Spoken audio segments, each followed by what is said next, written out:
दूसरा कुरिन्थियों अध्याय 10। इस अध्याय में पौलुस कुछ बातें 2 बार कहेगा। गढ़ों को गिराना। गढ़ क्या हैं? ओह, शैतान के गढ़। कल्पनाओं को त्यागना और हर विचार को मसीह के पास बंदी बनाना। इसका क्या मतलब है? अतः हम इसमें से कुछ पर गौर करेंगे, क्योंकि इस अध्याय में प्रयुक्त शब्द माप का अर्थ है कार्य आवंटन, भाग्य क्षेत्र। नियम का माप मसीह की देह को परमेश्वर के निर्देशों को वितरित करने के लिए प्रेरित पौलुस के अधिकार के बराबर है।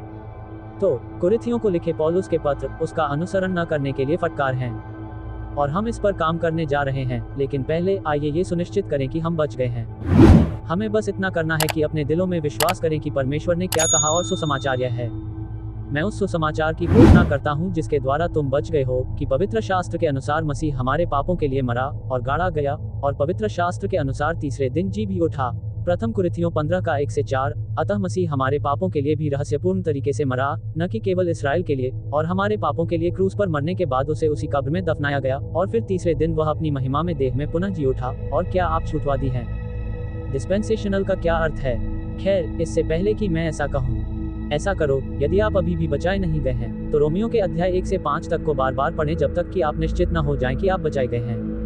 रोमियो अध्याय 1 से 5 तक। और क्योंकि परमेश्वर ने आपको ये निर्णय लेने की स्वतंत्र इच्छा दी है कि आप अपना अनंतकाल कहाँ बिताएंगे, क्योंकि आप हमेशा एक स्थान या दूसरे स्थान पर रहेंगे, और यह केवल स्थान और स्थान का मामला है। इसके अलावा मैं आपको ये भी बताना चाहता हूँ कि 9वें और 15वें अंक के बीच ओवरलैप है। पत्रस और पौलुस के संदेशों के बीच और लोगों को किसी भी समूह में बचाया जा सकता है।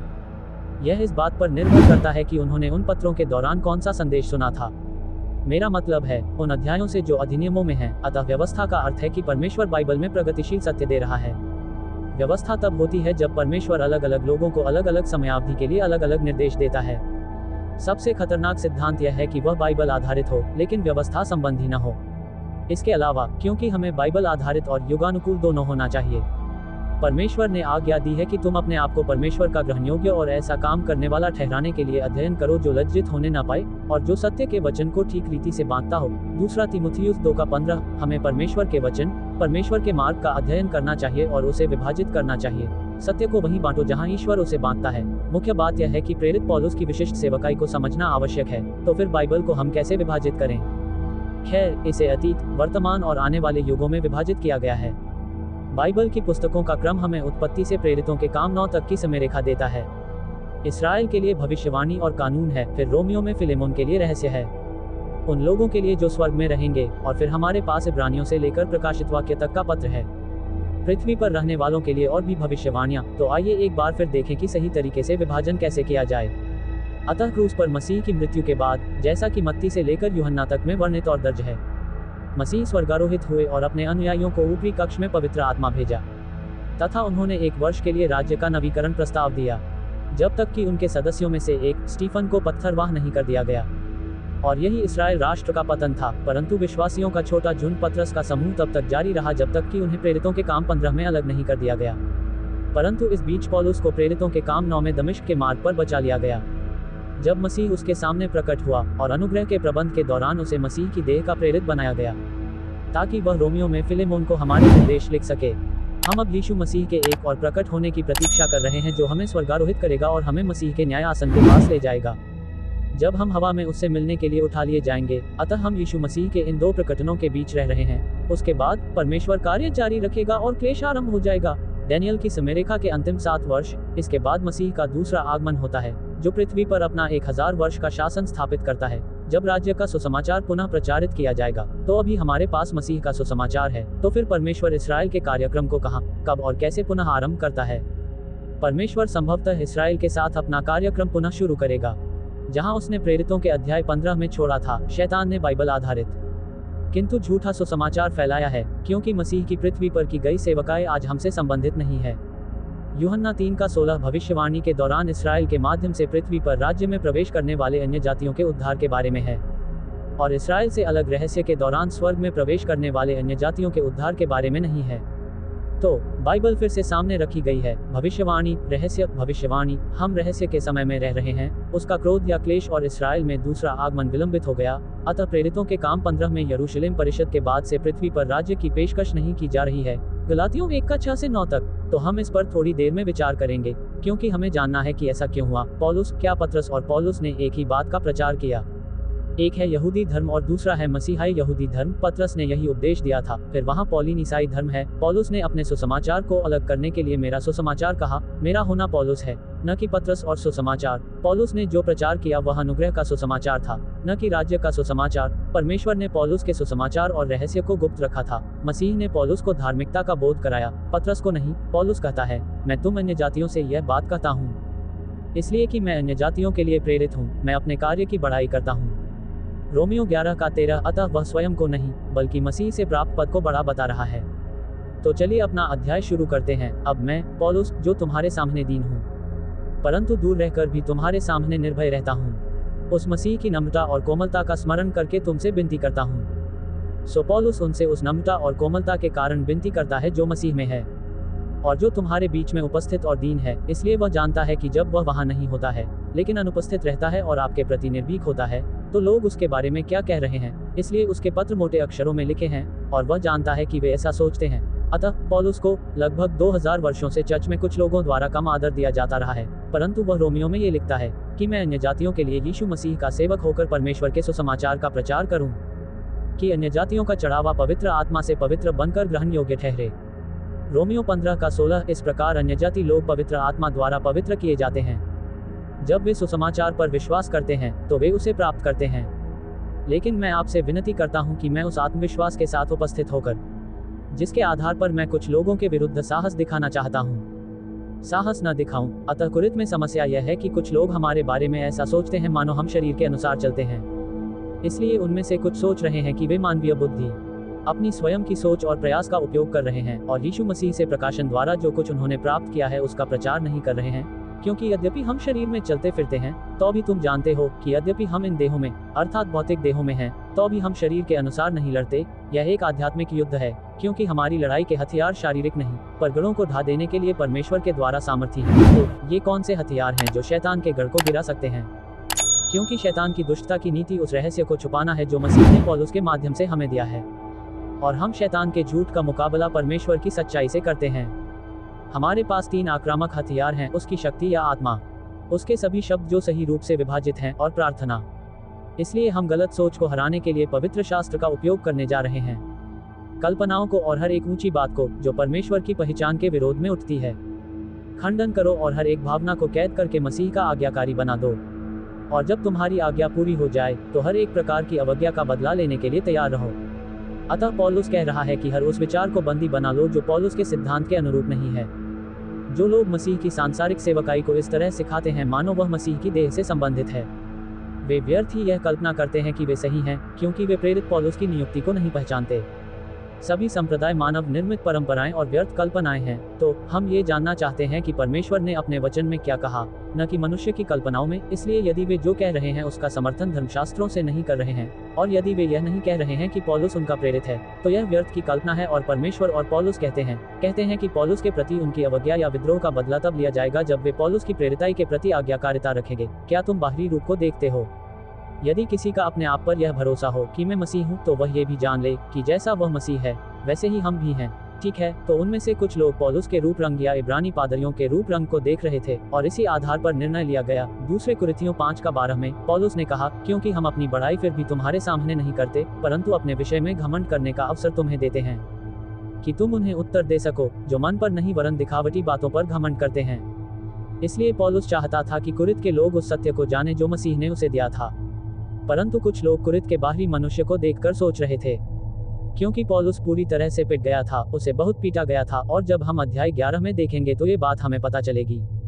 अब से कोई मुझे परेशान न करे, क्योंकि मैं अपने शरीर में प्रभु यीशु मसीह के निशानों को धारण करता हूँ। गलातियों 6:17। इसलिए पौलुस के पास कई दाग थे जो उसे इस नए रहस्योद्घाटन के प्रचार से मिले थे, जब लोग सोच रहे थे कि सब कुछ आप जानते हैं, इस्राएल याजकों का राज्य था। क्योंकि यदि मैं अपने अधिकार के विषय में कुछ अधिक गर्व करूं, जिसे प्रभु ने हमें तुम्हारे विनाश के लिए नहीं बल्कि उन्नति के लिए दिया है, तो मुझे इस बात में लज्जित नहीं होना चाहिए कि ऐसा न लगे कि मैं पत्रों के द्वारा तुम्हें भयभीत कर रहा हूँ। ठीक है, अतः पौलुस अपने अधिकार का घमंड कर सकता था क्योंकि वह अन्य जातियों का प्रेरित है, परंतु उसे यह अधिकार कुरिन्थियों के निर्माण के लिए मिला था, उनके विनाश के लिए नहीं और उन्हें भयभीत करने के लिए नहीं, क्योंकि उसके पत्रों में तो कहा गया है कि वे भारी और शक्तिशाली हैं। परंतु उसकी शारीरिक उपस्थिति दुर्बल है और उसकी वाणी तुच्छ है। अतः उनके द्वारा उनके प्रति की गई व्यक्तिगत निंदा के पीछे मसीह के सिद्धांत पर हमला था। इसलिए पौलुस ने उनकी निंदा का सीधे सामना किया, इसलिए वे कह रहे थे कि वह शारीरिक रूप से कमजोर था और उसकी वाणी घृणित थी, क्योंकि वह संभवतः सामान्य यूनानी कोइन ग्रीक में बोल रहा था, न कि फैंसी ग्रीक में, क्योंकि वह चाहता था कि हर कोई समझे कि वह क्या कह रहा है। और हमें भी वही करना चाहिए जो पौलुस अर्थात हमारा आदर्श करता है। आप जानते हैं, हमें अपना बचाव करना चाहिए, क्योंकि पौलुस ने दूसरे कुरिन्थियों में अपना बचाव किया है, लेकिन अब इस पत्र के अंत तक वह इसे पूरी गंभीरता से करने जा रहे हैं। ऐसा मनुष्य यह समझे कि जैसे हम पत्रों के द्वारा होते हैं, जब अनुपस्थित होते हैं, वैसे ही उपस्थित होने पर भी होंगे। इसलिए वे उतने ही साहसी होंगे जितने वे पत्र लिखते समय थे, तथा कुरिन्थ पहुंचने पर भी उतने ही साहसी होंगे, क्योंकि हम अपने आप को उनमें से एक मानने या अपने आप को कुछ लोगों के साथ तुलना करने का साहस नहीं करते हैं। यहाँ कुछ लोगों को देखें जो अपनी प्रशंसा करते हैं, लेकिन वे अपने आप को आपस में तौलकर और आपस में तुलना करके बुद्धिमान नहीं हैं। इसलिए पौलुस ने पहले कुरिन्थियों 4 का 15 और 16 में कहा कि यदि मसीह में तुम्हारे सिखाने वाले तो 10,000 हों, तो भी तुम्हारे पिता बहुत नहीं, क्योंकि मैंने तुम्हें मसीह यीशु में सुसमाचार के द्वारा उत्पन्न किया है। इसलिए पौलुस ने कुरिन्थियों को सुसमाचार देकर उनका उद्धार किया। इसलिए मैं तुमसे विनती करता हूँ कि तुम मेरे अनुयायी बनो। इसलिए वह उनसे अपने पीछे चलने की विनती कर रहा था। ठीक है, क्यों? वह क्यों था? क्योंकि पौलुस जानता था कि यदि विश्वासी उसकी बात नहीं सुनेंगे तो वे आत्मिक अंधकार में चले जाएंगे और मसीह के उन निर्देशों से अनभिज्ञ हो जाएंगे जो उसने रोमियों को फिलेमोन को लिखे पत्र में दिए थे। अच्छा, तो हम कहाँ थे? परंतु हम घमंड तो करेंगे, परंतु बिना नाप के घमंड न करेंगे। जैसे कि पौलुस मसीह ने उसे जो कार्य करने को दिया है उसके बाहर वह घमंड नहीं करेगा, परंतु जो नियम परमेश्वर ने हमें दिया है उसके अनुसार तुम तक भी पहुँचे, क्योंकि तुम जानते हो कि पौलुस उन्हें बचाने के लिए आया था, इसलिए कि हम अपनी सीमा से आगे नहीं बढ़े, मानो कि हम तुम तक नहीं पहुंच सकते, क्योंकि हम मसीह का सुसमाचार सुनाने में तुम्हारे बराबर आए हैं और अपनी सीमा से बाहर अर्थात औरों के परिश्रम का घमंड नहीं करते। इसलिए पौलुस मसीह द्वारा उसे दिए गए कार्य से बाहर घमंड नहीं करना चाहता। अतः पौलुस ने रोमियो में कहा, परमेश्वर की आत्मा की सामर्थ्य से बड़े बड़े चिन्हों और अद्भुत कामों के द्वारा मैंने यरूशलेम से लेकर इल्लुरिकुस तक मसीह के सुसमाचार का पूरा प्रचार किया। इसलिए मैंने भी ये प्रयास किया है कि जहाँ कहीं मसीह का नाम नहीं लिया गया है वहाँ सुसमाचार का प्रचार न करूं, ऐसा न हो कि मैं किसी दूसरे मनुष्य की नींव पर निर्माण करूं। रोमियो 15 का 19 और 20 में पौलुस पतरस के समूह में पहले से बचाए गए यहूदियों को प्रचार नहीं करने वाला था। पौलुस को अपने आराधनालयों में बहुत से खोए हुए यहूदी मिले और आज भी वे वही हैं, क्योंकि स्वर्ग में अनंत जीवन पाने के लिए उन्हें पौलुस के सुसमाचार पर विश्वास करना आवश्यक है। इब्रानी विधिवादियों ने पौलुस के क्षेत्र पर आक्रमण किया था और उसके द्वारा स्थापित कलीसिया पर कब्जा करने की कोशिश कर रहे थे। उन्होंने परमेश्वर के व्यवस्थागत बदलाव को पहचानने से इनकार कर दिया कि वह अब रहस्य का कार्य कर रहा है, और उसके नए प्रेरित पौलुस के अनुसार इब्रानी सेवक उसके अधिकार क्षेत्र से बाहर थे और मसीह की स्वर्गीय सेवकाई के स्थान पर उसकी पार्थिव सेवकाई का प्रचार कर रहे थे। हमें उन मंत्रियों के नाम पर ध्यान देना चाहिए और उनसे बचना चाहिए जो उनके जैसा उपदेश देते हैं। अब हे भाइयों, मैं तुमसे विनती करता हूँ कि जो लोग उस शिक्षा के विपरीत जो तुमने पाई है फूट और ठोकर का कारण होते हैं, उन पर दृष्टि रखो और उनसे दूर रहो, क्योंकि ऐसे लोग प्रभु यीशु मसीह की नहीं परंतु अपने पेट की सेवा करते हैं और अच्छी बातों और सुंदर बातों से भोले लोगों के मन को धोखा देते हैं।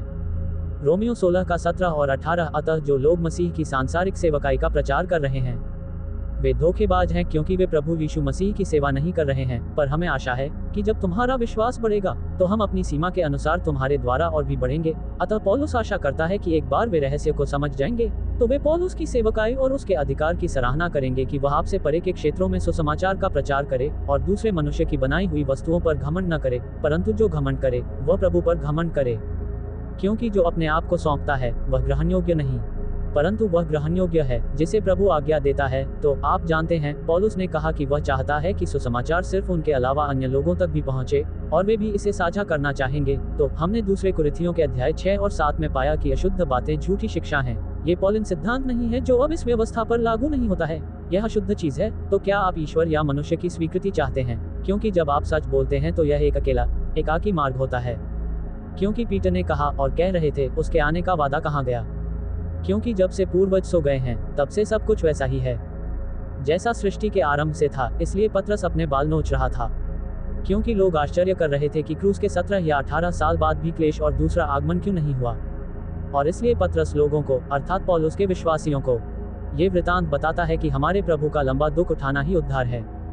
प्रभु अधिक लोगों को बचाना चाहता है, जैसा कि हमारे प्रिय भाई पौलुस ने भी उस ज्ञान के अनुसार जो उसे दिया गया तुम छोटे झुंड के विश्वासियों को लिखा है। और अपनी सब पत्रियों में भी इन बातों की चर्चा की है, जिनमें कितनी बातें ऐसी हैं जिनका समझना कठिन है और जिन्हें अनपढ़ और अस्थिर लोग पवित्र शास्त्र की अन्य बातों के समान खींचतान कर अपने ही नाश का कारण बनाते हैं। दूसरा पत्रस 3 का 15 और 16 और दूसरा था दूसरा पत्रस 3:4। इसलिए पौलुस ने छोटे झुंड को एक पत्र लिखा था जिसमें उसने समझाया था कि यहूदियों को उसके सुसमाचार के द्वारा, उसके प्रबंध के द्वारा उसके प्रभु में बचाया जाना था। तो आइए यरूशलेम परिषद पर एक नजर डालें। पौलुस ने गलातियों के प्रथम अध्याय की पहली आयत में यही लिखा है, पौलुस की ओर से, जो न तो मनुष्यों की ओर से न मनुष्य के द्वारा परंतु यीशु मसीह की ओर से और परमेश्वर पिता की ओर से प्रेरित है, जिसने उसे मरे हुओं में से जिलाया, सो पौलुस को यीशु मसीह और पिता परमेश्वर और सब भाइयों की ओर से जो मेरे साथ हैं गलतिया की कलीसियाओं के लिए प्रेरित ठहराया गया। और फिर बाद में अध्याय 1 में पौल कहते हैं, लेकिन मैं तुम्हें प्रमाणित करता हूँ भाइयों कि सुसमाचार जो मेरे द्वारा प्रचार किया गया था वह मनुष्य के अनुसार नहीं है, क्योंकि वह मुझे न तो किसी मनुष्य की ओर से मिला और न किसी मनुष्य की ओर से सिखाया गया, पर यीशु मसीह के प्रकाश के द्वारा मिला। अतः पौलुस ने जो सुसमाचार प्रचार किया वह उसे यीशु मसीह से प्राप्त हुआ था, और यह आरोपित धार्मिकता है, क्योंकि हम इसे देखने जा रहे हैं। और मैं रहस्योद्घाटन द्वारा ऊपर चला गया तो ये था गलातियों 1 का 11 और 12। अब वह गलातियों 2 में कहता है, और मैं प्रकाश के द्वारा गया और उन्हें वही सुसमाचार सुनाया जो मैं अन्य जातियों में प्रचार करता हूँ, पर गुप्त में उन लोगों को जो प्रतिष्ठित थे, कि कहीं ऐसा ना हो कि मेरी ये दौड़ व्यर्थ हो जाए या मेरी ये दौड़ व्यर्थ हो जाए। इसलिए पौलुस ये सारी बातें पतरस, याकूब और यूहन्ना को बताना चाहता है। लेकिन क्या मैं ये ठीक हूँ? क्योंकि यह वही सुसमाचार है जिसका प्रचार पौलुस ने अन्य जातियों में किया था। यह क्या था?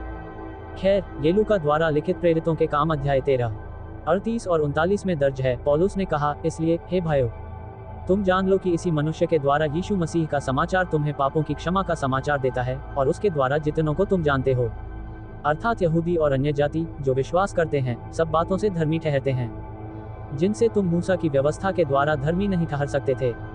इसलिए मूसा की व्यवस्था उन्हें बचा न सकी, क्योंकि वे उसका पालन नहीं कर सके। और यदि विश्वास करने वाले लोग कहते हैं कि जो लोग विश्वास करते हैं उन्हें बचाए जाने के लिए विश्वास करना होगा, तो उन्हें क्षमा किया जा सकता है। तो आइए हम गलातियों में यरूशलेम परिषद पर थोड़ा और ध्यान दें, क्योंकि प्रेरितों के अध्याय 15 में यरूशलेम परिषद के बाद प्रेरित पौलुस ही एकमात्र वैध सुसमाचार था और है। पौलुस का सुसमाचार ही एकमात्र मान्य था। पौलुस यरूशलेम परिषद के बाद प्रेरितों के काम 15 में ये लिखने में सक्षम हुआ कि उसका सुसमाचार ही एकमात्र वैध सुसमाचार था। मुझे आश्चर्य हुआ कि जिसने तुम्हें मसीह के अनुग्रह में बुलाया था, उससे तुम इतनी जल्दी दूर होकर दूसरे सुसमाचार की ओर चले गए, जो दूसरा नहीं है, क्योंकि ये राज्य का सुसमाचार है। परंतु ये दूसरा नहीं है जिससे आज तुम बचाए जा सकते हो, परंतु कुछ ऐसे हैं जो तुम्हें घबरा देते हैं और मसीह के सुसमाचार को बिगाड़ना चाहते हैं। परंतु यदि हम या स्वर्ग से कोई दूत उस सुसमाचार को छोड़ जो हमने तुम्हें सुनाया है, कोई और सुसमाचार तुम्हें सुनाए, तो शापित हो, जैसा हमने पहले कहा है।